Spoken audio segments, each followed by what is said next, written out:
Assalamualaikum warahmatullahi wabarakatuh. Selamat pagi, salam sejahtera buat kita semua. Baik, pada kesempatan kali ini kita kembali lagi pada mata kuliah sifat fisik bahan. Kali ini kita akan berdiskusi mengenai sifat fisik pada ikan. Seperti judulnya, sudah tentu tujuan dari mata kuliah ini,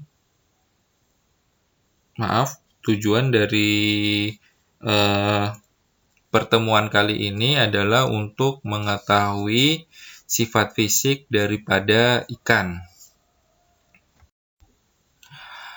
Nah, sebelum kita masuk kepada sifat fisik ikan, kita perlu ketahui dulu bahwa ikan adalah salah satu komoditas yang sangat sering digunakan sebagai lauk ya, atau bisa kita bilang merupakan suatu komoditas konsumsi. Nah, ikan merupakan sumber alami protein hewani. Tingkat pemanfaatannya atau konsumsinya ini terus naik seperti itu. Kemudian untuk melakukan pengolahan atau misalnya kita mau memasak atau mengolah ikan, maka kita harus memahami karakteristik ikan tersebut. Nah, karakteristik ini salah satunya adalah sifat fisik ikan tersebut. Oke, sebelum kita masuk ke sifat fisik, perlu diketahui bahwa karakteristik ikan sebagai komoditas adalah satu, jenis spesies ikan tersebut. Nah, kita mengetahui atau menemukan ada banyak sekali jenis ikan. Spesies ikan ini sangat beragam dan hampir semua dapat dimanfaatkan atau dimakan. Spesies ikan yang beragam sudah tentu membuat karakteristik dari ikan tersebut masing-masing secara spesifik berbeda. Perbedaan spesies bisa jadi mengakibatkan perbedaan karakteristik fisik maupun perbedaan kandungan kimianya. Begitu juga bisa jadi di suatu tempat kandungan gizi atau kandungan kimia suatu ikan bisa berbeda dengan tempat yang lain karena berpengaruh dari nutrisi ikan tersebut. Yang kedua adalah umur simpan yang pendek. Jadi, seperti kita ketahui, ikan adalah suatu komoditas pangan yang mudah sekali busuk, seperti itu. Karena yang kemarin sudah kita lihat atau sudah kita pelajari bahwa hampir 90% tubuh ikan itu terdiri dari air. Nah, hal ini juga yang menyebabkan ikan tersebut mudah sekali untuk terjadi pembusukan. Sehingga apabila tidak dilakukan treatment atau pengolahan, maka umur simpan ikan adalah sangat singkat atau sangat pendek. Sehingga harus segera dimanfaatkan atau diolah. Kemudian yang ketiga adalah pasokannya yang tidak konsisten. Komoditas ikan, khususnya yang bergantung terhadap penangkapan ikan di alam, ini sangat tergantung dengan kondisi cuaca dan kondisi perairan, misalnya gelombang. Nah, pada saat cuaca tidak bersahabat atau tidak bagus, maka hasil tangkapan ikan akan menjadi menurun. Nah, hal ini akan mempengaruhi proses produksi atau proses pengolahan produk perikanan yang menggunakan bahan baku ikan tersebut. Nah, itulah tadi karakteristik secara umum ikan sebagai suatu bahan pangan atau komoditas. Nah, sekarang kita akan masuk kepada sifat fisik atau mulai masuk ke sifat fisik ikan.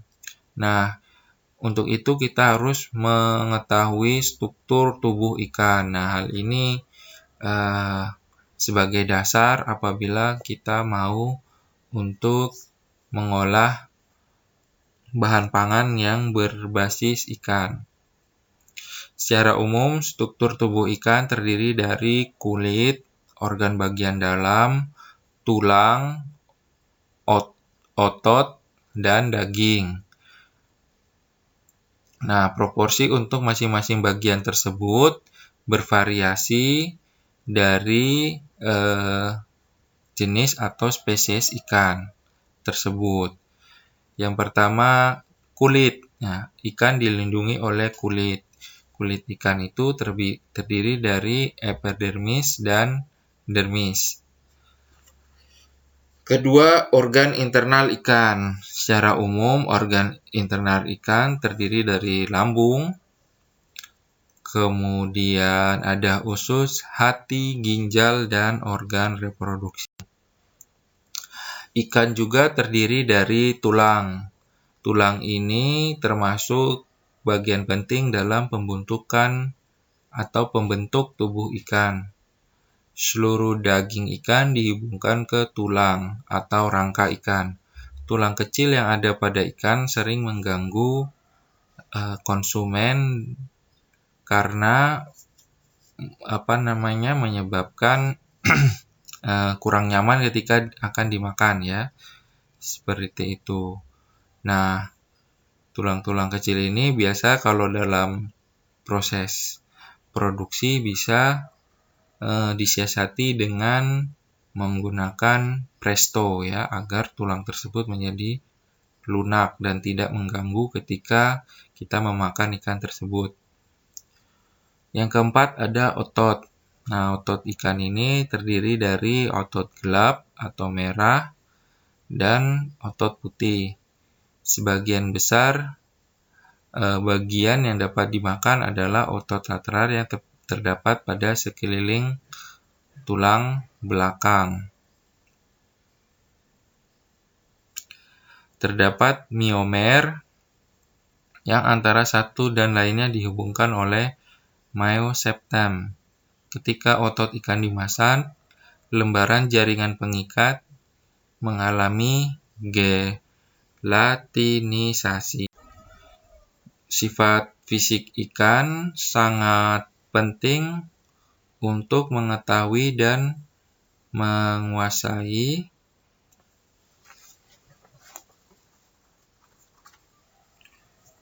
dalam hal nantinya kita bisa menentukan pengolahan yang tepat, penyimpanan yang tepat, dan juga membantu dalam hal transportasi. Bapak ulangi lagi, mengetahui dan menguasai sifat fisik ikan akan membantu dalam memilih pengolahan yang tepat, kemudian untuk menentukan penyimpanan yang tepat, dan juga dalam hal transportasi. Sifat fisik ikan meliputi bentuk dan ukuran, densitas, kekambahan, sudut natural response, sudut luncur, koefisien gesekan, kapasitas panas, konduktivitas panas, dan difusivitas. Baik, untuk sifat fisik ikan kita akan membahas beberapa yang tadi telah disebutkan. Yang pertama adalah bentuk utama ikan. Kelompok ikan berdasarkan bentuknya terbagi menjadi 4, yaitu 1.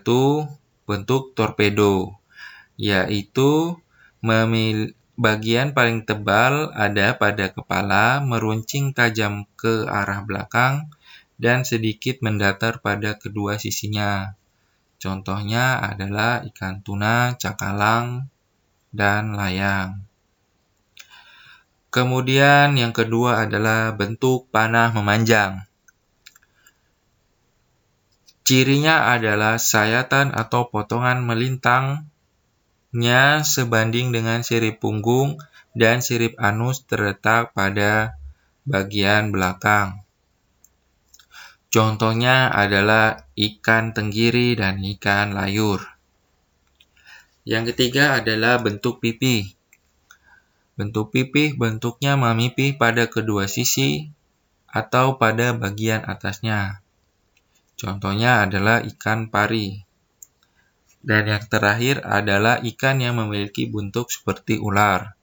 Cirinya adalah panjang bulat, sedikit memipih pada kedua sisinya dan gerakannya mengombang. Contohnya adalah belut dan sidat. Nah, ini adalah gambar dari masing-masing bentuk ikan. Gambar pertama adalah yang berbentuk torpedo, gambar kedua adalah yang berbentuk panah memanjang,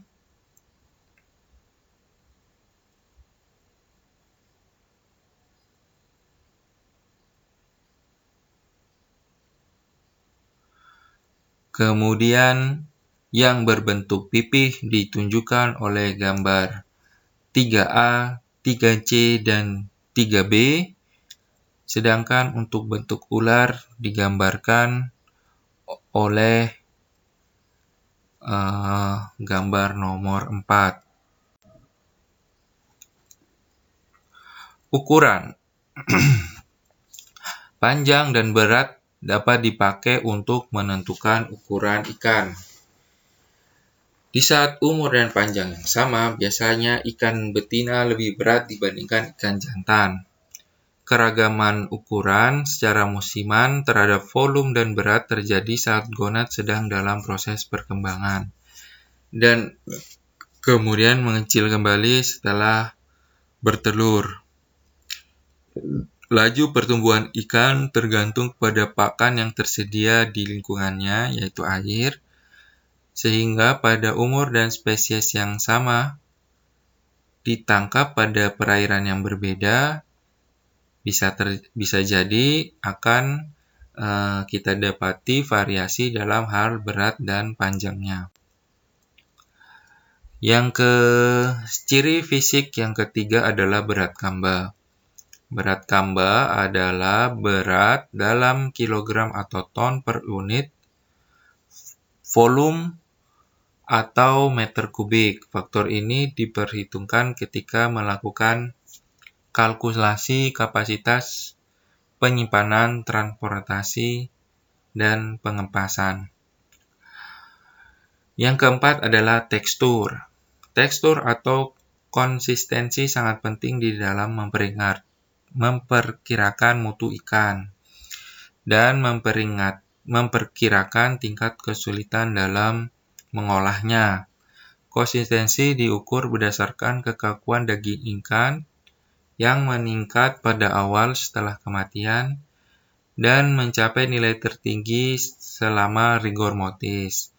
Setelah melalui fase rigor mortis, kemudian kekakuan akan menurun. Dan yang terakhir adalah panas spesifik. Panas spesifik adalah jumlah panas yang harus diberikan ke ikan atau harus dihilangkan dari ikan dalam rangka meningkatkan atau menurunkan suhu sebesar 1 derajat Celcius. Panas spesifik sangat tergantung pada komposisi kimia ikan dan ditentukan sebagai jumlah panas spesifik komponen-komponennya, yaitu air, lemak, protein, dan garam mineral. Panas spesifik ikan sedikit lebih meningkat pada suhu yang lebih tinggi yang menyebabkan perubahan sifat fisik dan kimia protein. Sebaliknya, panas spesifik menurun pada suhu di bawah 0 derajat Celcius. Hal ini disebabkan air berubah menjadi es ketika dipanas. Baik, sekian saja presentasi atau materi sifat fisik bagian ikan.